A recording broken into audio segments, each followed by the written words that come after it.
आइए आपको सीधे लिए चलते हैं। असदुद्दीन ओवैसी एआईएमआईएम के अध्यक्ष इस वक्त सीधे हैदराबाद से हमारे साथ लाइव आज तक पर जुड़ रहे हैं।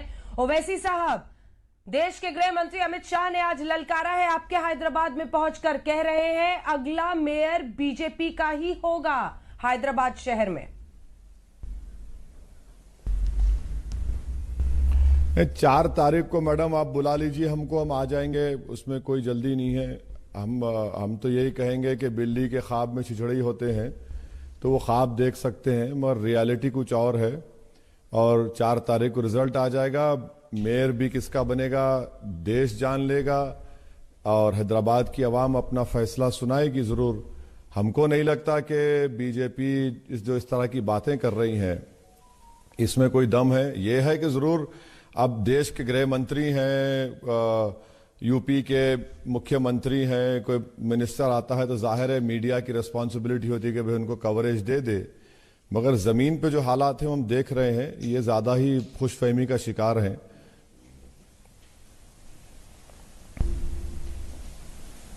आप चाहें तो सर बिहार में चुनाव लड़े, आप चाहें पश्चिम बंगाल में लड़े, और ये लोकतंत्र का हिस्सा है। लेकिन अगर गृह मंत्री और यूपी के मुख्यमंत्री आ जाए तो इसमें क्या दिक्कत है? वो भी चाहते हैं कि ओवैसी को ललकारें उसी हैदराबाद में जिसकी शह पर आप अलग अलग राज्यों में पैर पसार रहे हैं। मैडम आपको मैं गुजारिश करूंगा कि सवाल दोबारा पूछिए, आपके पूरा सवाल कट गया, सुनाई नहीं दिया, दोबारा पूछिए प्लीज। मेरा सवाल आपसे यह था सर कि आप चुनाव लड़ रहे हैं उत्तर प्रदेश में, बिहार में 5 सीटें आपने जीत ली है, पश्चिम बंगाल की तैयारी कर रहे हैं। आप जैसे पूरे देश में लड़ सकते हैं, वो भी तो हैदराबाद किसी की बपौती थोड़ी है। वो कह रहे हैं कि हैदराबाद में आएंगे, अच्छा है ना, ओवैसी को वहां पर ललकार रहे हैं जो आपका गढ़ है। किसमें कितनी ताकत है पता चल जाएगा। ओवैसी जी नहीं, मैं देखिए, मैं कभी किसी का मुखालिफत नहीं किया कि कोई लड़े ना लड़े। मैं तो चाहता हूं कि सब लोग लड़े, तो डेमोक्रेसी है। मैं कैसा बोलूंगा किसी को ना लड़े? बिल्कुल, हर डेमोक्रेसी में हर एक को इलेक्शन लड़ने का राइट है, मगर जब इलेक्शन आप लड़ रहे हैं तो आप ये तो नहीं कह सकते ना कि हैदराबाद में जो पुराना शहर का इलाका है वहां पर सर्जिकल स्ट्राइक करेंगे, वहां पर रोहिंग्या है, वहां पर पाकिस्तानी है। नरेंद्र मोदी की सरकार देश की पहली सरकार है जो भारत के किसी एक इलाके में बसने वाले लोगों को पाकिस्तानी, रोहिंग्या और अफगानी कह रही है। तो ये तो पूरे उस पुराने शहर की आवाम की तौहीन है कि देश आप चला रहे हैं और आपको पता नहीं है कि कितने पाकिस्तानी हैं, कितने अफगानी हैं, कितने रोहिंग्या, और आप सबको बदनाम कर रहे हैं। भाई, देश के प्रधानमंत्री, देश के गृह मंत्री हैं, आपका एमओएस होम सिकंदराबाद का एमपी है। अगर है तो आप बता दीजिए, नंबर दे दीजिए। आप वो भी नहीं देते, मगर बदनाम कर रहे हैं, तौहीन कर रहे हैं। क्या ये डेमोक्रेसी में कि आप एक इलाके को कह रहे हैं कि पूरा पाकिस्तानी है, वहां पर हिंदू भी रहते, मुसलमान रहते, दलित रहते, बंगाली रहते, सिख भाई रहते, अमन से रह रहे हैं। पिछले 6.5 साल से कर्फ्यू छोड़िए, कोई टेंशन नहीं हुआ, और एक म्युनिसिपल इलेक्शन के लिए आप पूरे इलाके को बदनाम कर रहे हैं। इसका जवाब बीजेपी को मिल जाएगा 1 दिसंबर के दिन। आप भी तो जमकर ललकारते हैं ना सर। आपने कहा कि आपकी नस्लें बर्बाद हो जाएंगी, लेकिन हैदराबाद का आप नाम नहीं बदल पाएंगे। देखिए मैडम, एक उत्तर प्रदेश का रैंक क्या है, एज अ स्टेट रैंक कितना है, और तेलंगाना स्टेट का रैंक टॉप 5 में 3rd नंबर पे तेलंगाना था, आपका तो 25 नंबर पे आता। आप अपनी स्टेट की फिक्र करिए ना। आप हैदराबाद को आकर कह रहे हैं, आप हमको बता रहे हैं भाई आपने तो हाथरस में एक दलित परिवार के पीड़ित बच्ची के माँ बाप को तक अंतिम संस्कार में आने की इजाजत नहीं दी। आप तो वहां ठाकुरों की सरकार चला रहे हैं और आप आकर हैदराबाद का नाम तब्दील कर देंगे। इनको भाई बीजेपी, देखिए मैडम, बीजेपी को हम चैलेंज किए हैं इलेक्शन में, हमको एक प्रोजेक्ट बता दीजिए जो आपने पैसा देकर हैदराबाद में flyover, water line, water reservoir, sewerage line, आप बताइए ना भाई। सैलाब आया, 100 साल के बाद इतना बारिश हुआ, आपने कर्नाटका को पैसे दिए, यहां पर नहीं दिया आपने। क्यों नहीं दिया यहां पर? आप यहां पर आकर असदुद्दीन ओवैसी जीना है, पुराना शहर, रोहिंग्या पाकिस्तानी है, 30,000 नाम रोहिंग्याओं के वोटर लिस्ट मैं बनाता हूं, इलेक्शन कमीशन ऑफ इंडिया बनाता है। तो ये सब आप गिलाजत और अनाप शनाप आप बक रहे हैं। हम तो डेवलपमेंट की बात कर रहे हैं कि ये काम होना था, ये काम करना है। ये तमाम चीज आप अपनी नाकामियों को छुपाने के लिए ये कर रहे हैं। ललकारिए जरूर, मगर ललकारने का तरीका ये नहीं है कि आप पुराने शहर की, तेलंगाना की, हैदराबाद की जनता को उनकी तौहीन करेंगे। लेकिन धार्मिक पहचान के इर्द गिर्द तो आप भी चुनाव, आपका एक कोट पढ़ती हूं जो आपने डाला है, हम जीएचएमसी इलेक्शंस में हम कामयाब होंगे इंशाअल्लाह, क्योंकि शहर हमारा, लोग हमारे, हम आपके और आप भी हमारे। रिलीजियस आइडेंटिटी पर तो आप भी खेलते हैं ना सर, ये किसको नहीं पता है। मैडम, अगर मैं कह रहा हूं कि शहर मेरा है, शहर आपका है, शहर हमारा है, और अगर अंजना ओम कश्यप भी हैदराबाद में रहती तो मैं उनको कहता कि ये भी आपका शहर है। हैदराबाद में एक मशहूर कहावत है मैडम कि जो गंडी पेट का पानी पिया वो हैदराबाद का हो गया, यानी जो पानी पिया हैदराबाद का हो जाता है। इसमें मजहब कहां से आ गया? मैं तो कह रहा हूं कि शहर हमारा है, शहर आपका है, शहर सबका है। ये इसके जर्रे जर्रे से हमारी पहचान है, इसके चबूतरों पर हमारी पहचान है। ये मैंने कहा तो हैदराबाद सबका है ना। हैदराबाद एक्सक्लूसिवली मेरा कहां हो गया? हैदराबाद उन सबका है। ये तो यहां पर जो प्लूरलिज्म, डाइवर्सिटी है, शायद ही किसी भारत के किसी शहर में होगी। यहां पर आपको राजस्थानी मिल जाएगा, बंगाली मिल। जी जी पूछिए मैडम, पूछिए। भाग्य लक्ष्मी मंदिर से आज गृह मंत्री ने शुरुआत की है। भाग्य लक्ष्मी मंदिर से उन्होंने शुरुआत की है और फिर रोड शो किया है। टोन सेट कर दिया है बीजेपी ने। हाँ, नहीं वो तो अरे जा सकते ना मंदिर को मैं क्या रोक रहा हूं किसी को मंदिर ना जाए? बराबर जाए मंदिर। यही तो हैदराबाद की खूबसूरती है कि मंदिर में घंटे भी बजेंगे, मस्जिद से अज़ाएं भी आएंगी, गिरजा सिख के गुरुद्वारों से गुरबानी की आवाज आएगी, ईसाइयों के गिरजा घर से आवाज आएगी। यही तो हैदराबाद की खूबसूरती है। कौन किसको एतराज है? कौन एतराज कर रहा है किसी के मंदिर जाने पर या मस्जिद जाने पर? जाइए बराबर, कौन रोक रहा है आपको? जाइए ना, को बराबर जाना चाहिए, क्यों नहीं जाएंगे आप? उन्होंने यह भी कहा है कि नवाब और निजाम कल्चर को खत्म करेंगे। सीधा निशाना आप पर था, आपके परिवार पर। मैडम, मैं कौन सा नवाब हूं? मैं कौन सा निजाम हूं? ना तो मेरा दूर दूर तक निजाम की फैमिली से कोई ताल्लुक नहीं है। अगर आप तारीख में चले जाएंगे तो मेरे पूर्वजों ने निजाम से मुलाकात इसलिए नहीं की क्योंकि निजाम को मिलने के लिए एक सोने की अशरफी नजराना देना पड़ता था। तो मेरे बुजुर्गों ने कहा कि हम हरगिज नहीं देंगे, मुलाकात ही नहीं की। हमारा ताल्लुक ही नहीं है उनसे। हाँ, हैदराबाद का एक मखसूस कल्चर है, एक तहजीब है, शाइस्तगी है, जबान में मिठास है। तेलुगु जो बोली जाती है वो दूसरी तेलुगु से मुख्तलिफ है, उर्दू जो बोली जाती है वो मुख्तलिफ है। अगर आप इस कल्चर के मुखालिफ हैं तो आपने तो हैदराबाद को समझा ही नहीं। आपने हैदराबाद को समझा ही नहीं। अगर हैदराबाद को समझते तो आप यहां की तहजीब तमद्दुन के कायल होते, यहां की जबान की शीरनी को, उसकी मिठास को समझते, चाहे वो तेलुगु हो या उर्दू हो। आप कुछ जानते नहीं है। आप पैराशूट से उतरे और शुरू हो गए अपनी वो पुराना कैसेट चला दिए यहां पर। लेकिन आप भी ओवैसी साहब चाहते हैं हमेशा कि एक अच्छी जंग तभी बनती है जब दुश्मन भी ताकतवर हो। इस बार आपको विरोधी जबरदस्त मिला है जिसमें एक के बाद एक पूरी कारपेट बॉम्बिंग बीजेपी कर रही है। इस बात को तो आप भी मानेंगे। मैडम देखिए, आपको मैं हमारी पार्टी के ताल्लुक से बता रहा हूं कि 1986 में एनटी रामाराव अपने पीक पर थे। तो मेरे हैदराबाद पार्लियामेंट कॉन्स्टिट्यूंसी में एनटी रामाराव की पार्टी में एक शिवारेड्डी नाम का, बॉम्बुलू शिवारेड्डी बोलते, बॉम्ब शिवारेड्डी, वो बॉम्ब फेंका था। 2002 में Chandrababu Naidu the chief minister मेरे कॉन्स्टिट्यूंसी के गली गली में फिरे। आज बीजेपी फिर रही है, कोई फर्क नहीं पड़ेगा। आप देख लेंगे 4 तारीख को इंशाअल्लाह ताला। अरे आइए ना, डेमोक्रेसी में कौन रोक रहा है? मगर आप लोग जो अनाप शनाप बक रहे हैं, कारपेट बॉम्बिंग, आप सर्जिकल स्ट्राइक करेंगे। आप बताइए मैडम, किसी देश के एक इलाके पे कोई सर्जिकल स्ट्राइक करता है, ये जबान इस्तेमाल करेंगे आप बोलेंगे पाकिस्तानी है यहां पर। अरे भाई, यहां पर अमन से हिंदू भाई, मुसलमान, हमारे दलित बंगाली मारवाड़ी कम्युनिटी के लोग आराम से रह रहे हैं। आप बोल रहे हैं कि यहाँ रोहिंग्या है, पाकिस्तानी है, ये जबान। अच्छा, फिर अगर आप हैं तो होम मिनिस्टर क्या कर रहे हैं? होम मिनिस्टर सो रहे थे इतने साल से, आप क्यों नहीं पकड़ा उसको आपने? हम तो बोल रहे सर पकड़िए उनको, अगर कोई इलीगल है यहां पर पकड़िए। कौन रोक रहे? हम रोक रहे हैं क्या उनको? आपको जंजीरों से बांध के बैठे, आप नहीं कर सकते? ये तो गलत बात है ना। आप तो इलेक्शन की कैंपेनिंग के नाम पे आप तो पूरे इलाके के लोगों को, पूरी शहर को बदनाम कर रहे हैं, तौहीन कर रहे हैं आप।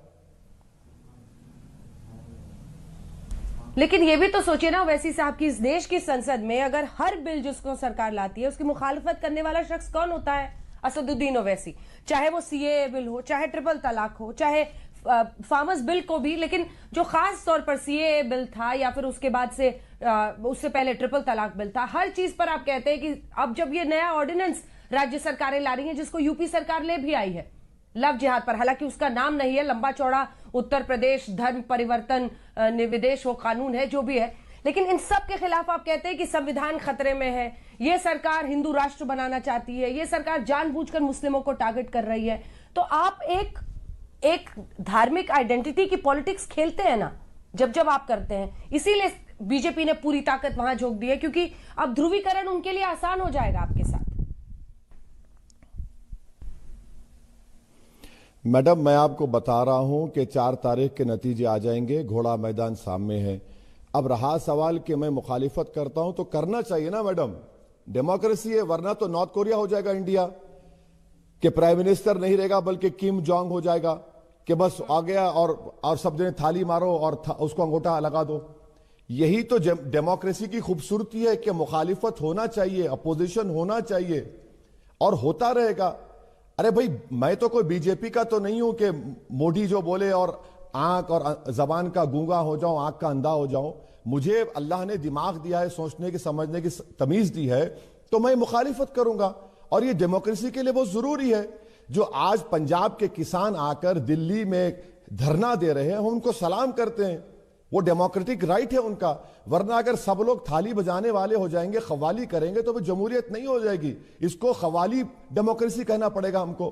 तो डेमोक्रेसी के सर्वाइवल के लिए अपोजिशन जरूरी है, और सरकार का अपोजिशन करना जरूरी है, क्योंकि अगर वो गलत काम करेंगे तो हमको बताना पड़ेगा, आईना दिखाना पड़ेगा कि संविधान के खिलाफ है। अब जैसा एग्रीकल्चर लॉज है, वो स्टेट का सब्जेक्ट है, आपने गलत उसको लेजिस्लेट कर दिया, कैसे उसको मानेंगे कोई भी?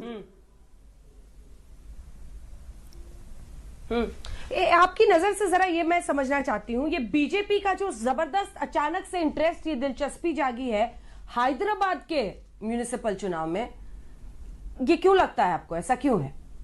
ओवैसी की वजह से? नहीं, उनका, आप देखिए, उनका राइट है।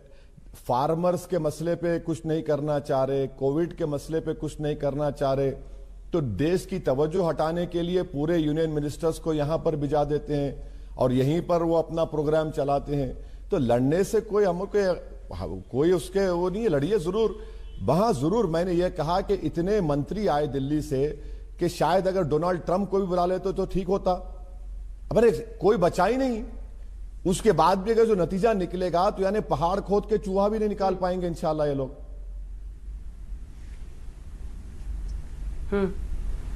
पुराने हैदराबाद पर जरा आते हैं, क्योंकि वहां पर आपने बताया कैसे उन्होंने सर्जिकल स्ट्राइक की बात की है, आपको जिन्ना भी कहा जा रहा है। एक छवि आपकी ऐसी बनाई जाए जिससे फिर ध्रुवीकरण की राजनीति बीजेपी के लिए आसान हो जाए। क्या उस बड़े चेस बोर्ड पर एक मोहरे की तरह आपकी छवि को इस्तेमाल करती है बीजेपी? मैडम, मेरा प्रॉब्लम यह है कि मेरे इतने चाहने वाले हो गए हैं कि मैं तो एक लैला बना हुआ हूं और मेरे पूरे चाहने वाले मेरे मजनू बने हुए हैं। कांग्रेस मुझसे मोहब्बत करने लगी है, बीजेपी करने लगी है, टीआरएस करने लगी है। अरे इतने मेरे दीवाने हो चुके हैं कि सब मुझे घेर लिए हैं और हर कोई चाहता है कि मेरे कंधे पे रखकर बंदूक चलाए। ये तो अजीब मामला है। हम ये कह रहे हैं कि भाई हैदराबाद के डेवलपमेंट की बात करिए, इंफ्रास्ट्रक्चर की बात करिए, पोल्यूशन की बात करिए, ट्रैफिक के कंजेशन को कैसे सॉल्व करें उसकी बात करिए। जो हालिया दिनों में सैलाब आया वो दोबारा ना आए, उस पर बात करिए, मगर पूरे के पूरे असदुद्दीन ओवैसी की मोहब्बत में इतना दीवाने हो चुके हैं कि मुझे लैला बनाए और तमाम के तमाम मेरे मजनू बने हुए, तो मैं क्या कर सकता हूं इसके बारे में। चलिए, एक और विषय है जो फेवरेट है उनका, वो भी आज बोला है। वो 10-20 सेकंड में आपको सुनाती हूँ, फिर इस पर जवाब लूंगी आपसे ओवैसी साहब। अमित शाह ने आज रोहिंग्या मुसलमानों का मुद्दा भी हैदराबाद में उठाया, ये सुनिएगा, फिर इस पर सवाल होगा। भाई मैं जब कार्रवाई करता हूं तब तो हाय तौबा करते हैं पार्लियामेंट में, देखा नहीं है आपने कितनी बड़ी आवाज में रोते हैं। और एक बार लिख कर मुझे दे दे, बांग्लादेशी और रोहिंग्या को निकालना है, बाद में मैं करता हूं, जरा लिख कर देने के लिए बोल दीजिए उनको। सिर्फ चुनाव में बात करने से नहीं होता है, जब निकालने के लिए पार्लियामेंट में बहस होती है, कौन इनका पक्ष लेता है देश की जनता जानती है, सबने लाइव टेलीविजन पर देखा है। आज अमित शाह ने जो कहा है, मैं सीधा वो आपको बताना चाहती हूं। अमित शाह ने कहा है ओवैसी लिख कर दे, हम रोहिंग्या बांग्लादेशी हटा देंगे। जब हम एक्शन लेते हैं तो संसद में ओवैसी के आंसू निकलने लगते हैं।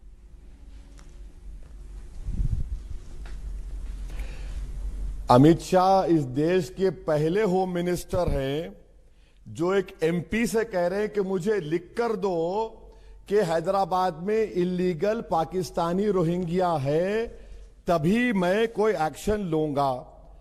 आपको, अमित शाह को मेरी परमिशन की जरूरत है क्या मैडम? देश का गृह मंत्री मैं हूं क्या?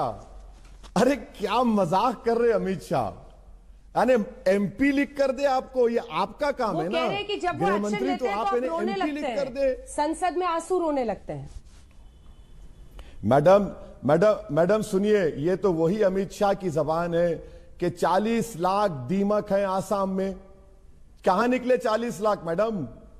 ये पहला होम मिनिस्टर है जो एमपी से कह रहा मुझे लिख कर दो बेटा, गलती हो रही है तो लिख कर दे दीजिए। आप क्या कर रहे हैं जनाब? आप तो देश के होम मिनिस्टर है ना, आपको नहीं मालूम? अगर आपकी पार्टी ने कहा था कि यहां पर अफगानी है, रोहिंग्या है, पाकिस्तानी है, 30,000 वोटर लिस्ट में नाम रोहिंग्या के, ये आपके स्टेट प्रेसिडेंट ने ये बकवास की है, मैंने तो नहीं कहा। मगर अमित शाह कह रहे मुझे लिख कर दो। अरे लिख कर देने का क्या है, आप देखिए ना, ये आपका काम है, आपको कब से मेरी इजाजत लेना पड़ा? ये तो अजीब बात कर रहे हैं, यानी ये तो ऐसा हो गया कि नाच ना जाने तो आंगन टेढ़ा। हटाया जाए तो आपको कोई दिक्कत आप मुझसे परमिशन लेंगे? ओवैसी जी, वहां से रोहिंग्या मुसलमानों को अगर वहां से हटाया जाए तो आपको कोई दिक्कत नहीं है ना, ये सुनना चाह रहे हैं वो। हाँ देखिए मैडम, देश के गृह मंत्री वो हैं, देश का मिनिस्टर ऑफ स्टेट सिकंदराबाद के एमपी हैं। आपके पास अगर इंफॉर्मेशन है तो 1 घंटे के अंदर आज तक पर अंजना ओम कश्यप को भिजा दीजिए कि इतने पाकिस्तानी हैं जो इलीगल स्टे कर रहे हैं, इतने रोहिंग्या हैं जिनको यूएनएचसीआर का कार्ड नहीं है, इतने अफगानी इलीगल स्टे कर रहे हैं। मैं रिक्वेस्ट कर रहा हूं अमित शाह साहब से, प्लीज आपको दे दीजिए ना, अंजना ओम कश्यप को डाल दीजिए। अंजना ओम कश्यप ब्रेकिंग न्यूज बोल के चला देगी आज तक पर कि देखिए अमित शाह ने जो कहा था कर दिया। आपके पास कुछ है ही नहीं, आप सिर्फ हवाई फायरिंग करते डराने के लिए, लोगों में नफरत फैलाने के लिए। और ये अजीब होम मिनिस्टर है, ओवैसी जी लिख कर दे। अरे आप क्यों है गृह मंत्री फिर? ये पहला होम मिनिस्टर जो कह रहा है कि आप मुझे लिख, आपकी तरफ से कहा गया, आपके पार्टी का प्रेसिडेंट यनाब शनाब बक रहा था हैदराबाद के माहौल को खराब करने के लिए, और अमित शाह ने अपने ही पार्टी प्रेसिडेंट को झूठा कह दिया ये बात कहकर। आज लेकिन उन्होंने एक और बात कही है, वो तो हवाई फायरिंग नहीं थी, आपके इतिहास पर फायरिंग थी। नाम लिए बिना उन्होंने कहा कि हैदराबाद का पाकिस्तान में विलय का समर्थन करने वाले लोग कौन थे।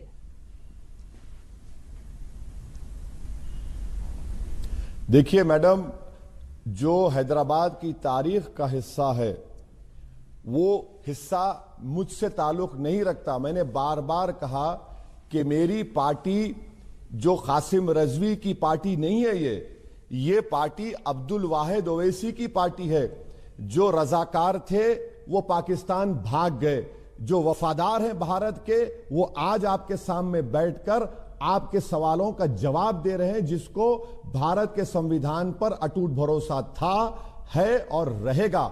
और सुबह क़यामत तक हम यहां पर भारत में रहेंगे, आजादी के मुजाहिदीन के जानशीन बनकर रहेंगे। तारीख में अगर आप जाएंगे तो सावरकर ने भी अंग्रेजों से माफी का खत लिखा था, और मेरे बुजुर्गों ने, जो अल्लामा फजल खैराबादी है, उन्होंने कहा कि हम फांसी की फंदे पर चले जाएंगे मगर अंग्रेजों से माफी नहीं चाहेंगे। ये तारीख का हिस्सा भी है।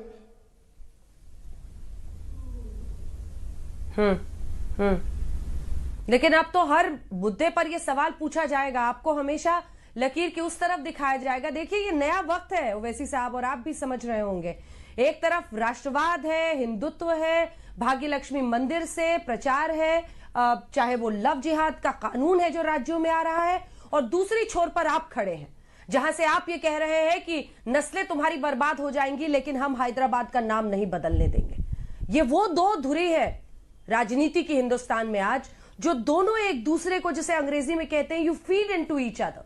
आप एक दूसरे का एक जबरदस्त रिश्ता है, जिसकी वजह से कांग्रेस आपको कहती है वही पुरानी वाली बात, वो टीम वाली, टीम बी, टीम ए, ये सब है आप। लेकिन ये सच्चाई है कि हिंदुस्तान की राजनीति आज ऐसी जगह पर खड़ी है जिसमें एक छोर पर अगर वो है तो दूसरे छोर पर आप हैं, और आप दूसरे किसी न किसी तरीके से एक दूसरे को एम्पलीफाई करते हैं, बड़ा बनाते हैं।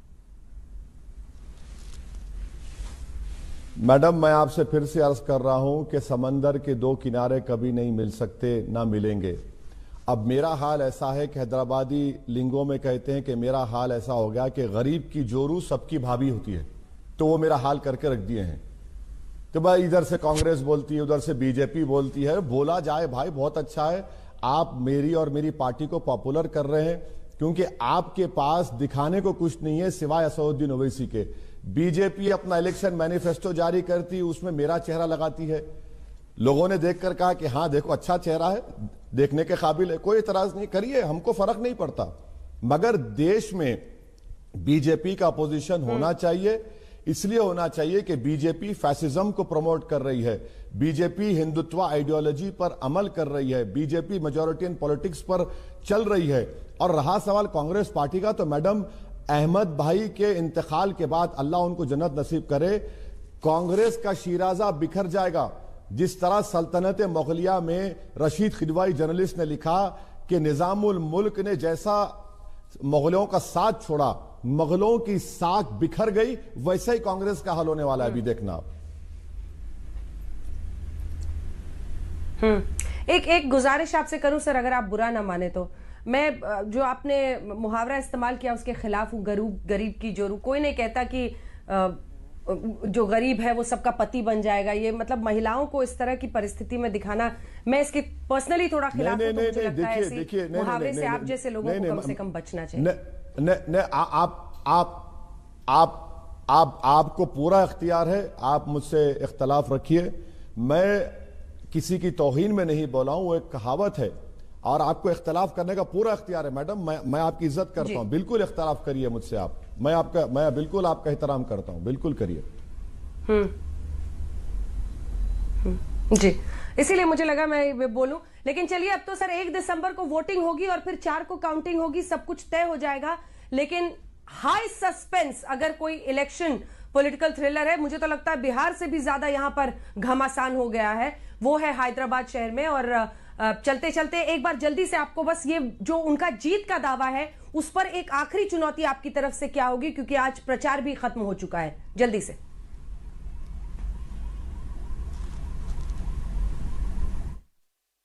नहीं, बिल्कुल, हम भारतीय जनता पार्टी आज मुख्य विपक्ष की जगह ले चुकी है, और अगले चुनाव में यहां पर भारतीय जनता पार्टी की सरकार निश्चित रूप से बनने वाली है। और इसके लिए हमारा तो कार्यकर्ताओं का योगदान है, जनता का सपोर्ट है, मगर केसीआर का भी बहुत सपोर्ट है। जिस प्रकार से वो सरकार चला रहे हैं, तो वो यहाँ की जनता भारतीय जनता पार्टी की ओर तेजी से बढ़े। इस पर आपका जवाब जल्दी से, आखिरी सवाल, आखिरी जवाब। मेयर इस बार बीजेपी का बनेगा या अमित शाह का हुंकार है? मैडम, जब 4 तारीख को नतीजे आएंगे आपके सवाल का जवाब मिल जाएगा। बीजेपी बहुत ज्यादा खुशफहमी का शिकार है। एक दुब्बाक का बाई इलेक्शन जीतकर जहां पर टीआरएस ने और कॉन्फिडेंस से और हाइप किया, इसीलिए वजह से उनको शिकस्त हुई। मगर मुझे नहीं लगता कि बीजेपी इतना खुशफहमी का शिकार हो रही है। अभी बहुत सा टाइम है और बीजेपी को हाल हकीकत मालूम हो जाएगा। बहुत बहुत धन्यवाद आपका असदुद्दीन ओवैसी जी, एआईएमआईएम के अध्यक्ष, जो हमारे साथ आज तक पर आए, जिनका कहना है कि गलतफहमियां पाल रखी है भारतीय जनता पार्टी ने। 4 दिसंबर को जब नतीजे आएंगे तो सभी होश में आ जाएंगे। जिन्ना से लेकर जिस तरह से उन पर प्रहार हुआ है, उन सब मुद्दों को उठाते